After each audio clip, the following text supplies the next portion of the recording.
Hello.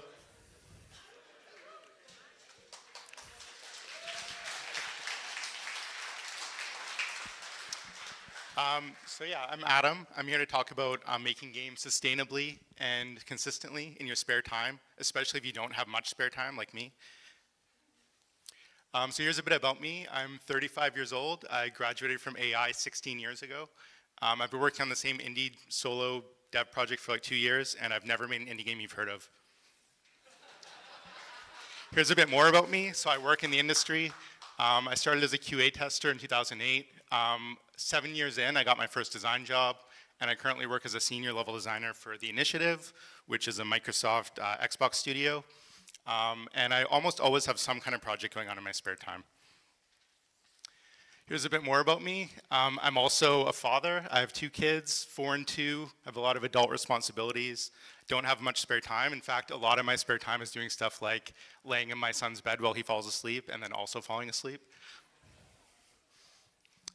But it wasn't always like that. So this is going back like to 2012 when I did have spare time. I worked as a QA tester. I'd been working on an indie project with a few friends, but it wasn't really going anywhere. So I decided to try solo development. I was trying to have a successful indie game, but I would have been happy just to have something in my portfolio. So this is the game that I was working on, and I pretty quickly ran into an issue, which is I burnt out really hard on it. I would work on it like as soon as I got home from work. I'd work on it all weekend, and really looking on, like I figured out pretty soon that that wasn't sustainable. And I kept working on it, but I ran into another problem, which is inconsistency and feeling really guilty and stressed about that, about thinking like I should be working on projects, and never feeling like I have enough time, and having game projects compete with my personal time quite a lot. So I accidentally found a solution recently, which is just to not have time. And I'll talk about why that works. So basically, because time is such a premium, it really has to feel worth it to me. I need to remove all the friction and all the unfun parts of it. It has to be basically like an enjoyable hobby to me, or else I just won't do it. It made me realize that like maybe if I always had that approach, it would have been helpful to me. So this is the basic formula. I'll go into all these in detail, but this is kind of what I've landed on that works for me. So a project you want to work on, this isn't necessarily a dream game or anything like that, and I think this will take a lot of trial and error, at least it did for me. So I wouldn't say to be shy about abandoning projects if you're not enjoying them.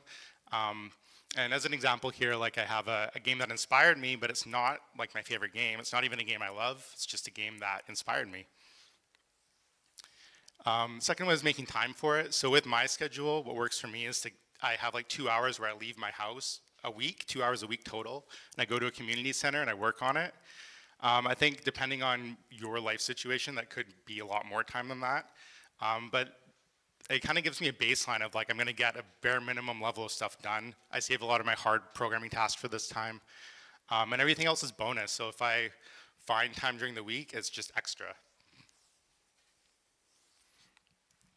Keeping it interesting. So for me, it's trying new things, learning new things, switching up tasks. A big thing for me was finding the right engine. So I actually use Unreal in my day job, and I've used Unreal in day jobs for about like 5 years out of my career. I've used Unity a lot. I've used Unity at a day job. But I found GameMaker was just like way better for my workflow. I get more done in less time. And just for the scale of project I'm working on, it made a lot of sense. And yeah, I have a note here about could you benefit from outside help? So like if there's something that isn't interesting to you, maybe someone else can help you with that. But a note on that is to be careful about that, because I've found with working with teams, sometimes you try to enter a partnership with your friends or something, and you have varying levels of commitment, varying levels of experience. And for me, like I'm someone who could never be in like a MMO guild or something, because I just can't commit to any time like that. I just don't want to. I just don't enjoy it. So I tend to work by myself mostly, but I have a few people helping me out, a couple people helping me out. I have an artist and a musician. And I figure they work on their own schedule, which is fine with me. And I think if you want something ASAP from people, you need to be paying them or in like an equal partnership. And the last one, I think this is basic kind of game dev advice, but it's kind of setting achievable goals, breaking things down to manageable pieces. I really hate having deadlines on myself, but I think some soft targets are really helpful. Like full indie is really good for me. Like I plan to bring my game, and I'll plan to put in some usability features and get it working nicely before I come here. And kind of looking back to before I got my first design job, what I was doing that was sustainable in terms of projects. So I took some programming classes at BCIT to kind of get my programming knowledge up. And that was definitely, like, I think just being on a schedule, having weekly assignments, like this is while I was working full time as well, I think just kept me kind of focused on that. And also when I was at the Coalition as a QA tester, I worked on Gears of War levels in my spare time. I had no concept of like, oh, they're gonna hire a junior designer soon, I better do this fast. It was just kind of like consistently doing it and getting people to look at it and that kind of thing. So I was able to do that sustainably because if I was running myself out on that wouldn't make any sense.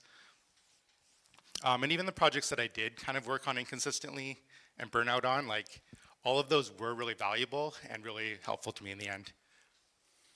But I just wish I worked on them in a better way.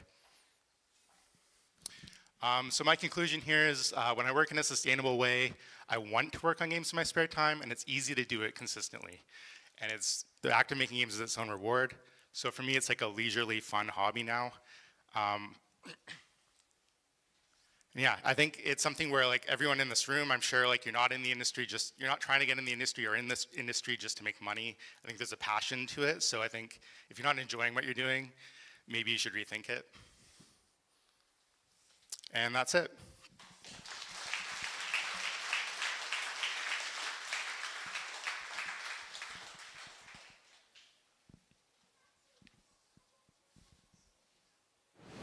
Yep. So, do you think Game Maker is sustainable to make a big project, or would you like to keep it small? So the question was if Game Maker is sustainable for a big project. I'm not sure. I haven't worked on it with like a larger team. I'm kind of like the only person on my team working with it in the engine. I definitely, in terms of like professionally, I enjoy Unreal, but I know that it takes a lot of people to work on it. I think depending on project sizes too. Yeah. Do you involve your family in this hobby at all, or is it something that you sort of like, it's easier if you keep it to yourself? The question was if I involve my family. I show my wife stuff. I like have shown it to my kids. My kids are really young. So right now it's like I try not to work on it around my kids because I don't want it to be like that's my focus and they're just in the room with me. So I actually like leave the house or I do it while they're sleeping for the most part. At the back. The game that inspired you, what about it in particular made you want to work on a game similar to it? Yeah, so I'm not trying to make a game like Fantasy Zone. That was the one I called out that was inspirational to me. But it kind of gave me a nugget of an idea, and that's kind of what's fun about game development to me is having these ideas and trying to like flesh them out and see where it goes. And in a lot of projects I've worked on, I'll have an idea, I'll kind of go down the path, and I'll kind of like realize maybe it's not something I want to pursue. And I think the issue was I was always stressed about that and being like, oh, I'm not working on this enough. But really it was like, I don't actually want to work on that game. I want to work on something else. And in this case, I kind of got a nugget of inspiration from an old arcade game and thought like, oh, what if I, added this twist to it? What if I did this other thing differently? And like, that might be interesting. Do you find when you're working on little chunks, you have time during the week to think about your game, you're stuck on something, or you put it out of your mind completely? And would you consider naming your talk Sustainable Game Dev Doesn't Have to Be Fantasy Zone? That would be a great name for the talk. Yeah, actually, that's a big reason why it works for me is because when I used to burn myself out on projects, or like that one in particular, I was constantly working on it and I didn't have space away from it to think about it. And I find that if I'm actually away from the projects, sure everyone's heard of like shower thoughts, like solutions to problems will just come to me, or I'll realize that something I thought I needed to solve is actually like not that big of a deal and I can leave it for now. Like all those things are really, they kind of come to you while you're away from it. Yep. As time is such a premium for you with a full-time job, a family, and indie projects, are there things in your life that you used to value but you decided you had to cut from your life, and would you recommend doing the same thing? How does that work out? So the question was if there's things in my life I had to cut. I would say when I had kids I had to cut like everything.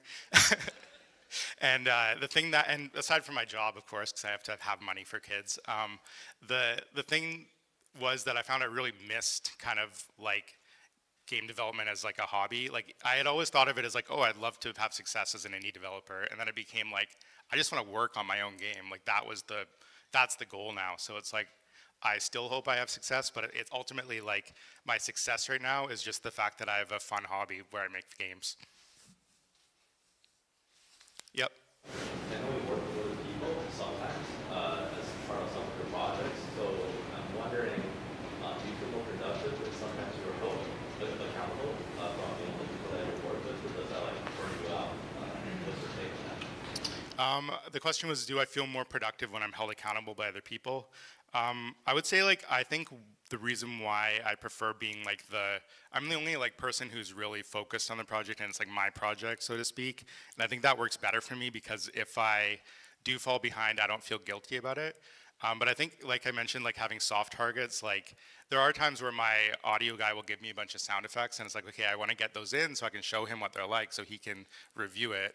Or like I just started working with an artist, but when he gives me stuff, I'll try it out right away, just kind of let them kind of be unblocked. I think it's like not the best thing in the world, but there's a book by one of the founders of Pixar who talks about like feeding the beast. And I think it was used in kind of like almost a negative sense in that book, but I think like the concept of like your team needs stuff to do is important. And I'd say in my day job, like almost more important than my own work is unblocking other people and making sure that they have what they need.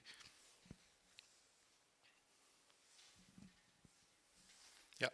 So you were saying that you're treating your indie as your hobby, right? But it's still game development and you work as that. So how do you manage potential burnout? Because I'd imagine, despite them being very different, right, you still get burnt out of just game development in general. Yeah, so the question was how I manage burnout when I'm working in game development and making my own game dev project. So I haven't had to deal with crunch for a few years now because I've been on projects that have been early and I've like moved studios and stuff like that. So it'll be interesting to see how I handle that. I think I have a feeling I'll take a break, but ultimately, like I'm doing things different enough that I'll kind of like gravitate towards the tasks that are more interesting to me. Like if I've been doing a lot of like just layout stuff, because I work as a level designer, I might be like, oh, I'm gonna code a bunch of objects for my game. And in a way, it's sort of like wish fulfillment. Like I wish my team at work could make objects as fast, like that kind of thing. Yeah, so I kind of just change up what I work on, I'd say. Yeah. The most motivating thing is when you have success and you're making money, and this is like the best thing. This is like the most motivating thing of all. It really takes you up. The most motivating thing is making money? Well, just getting the audience for the game. When you got players and traction, traction. Yeah, that'll be good. I don't know if I'll get there, but we'll see. I make money at my day job, that's why I can't quit, but.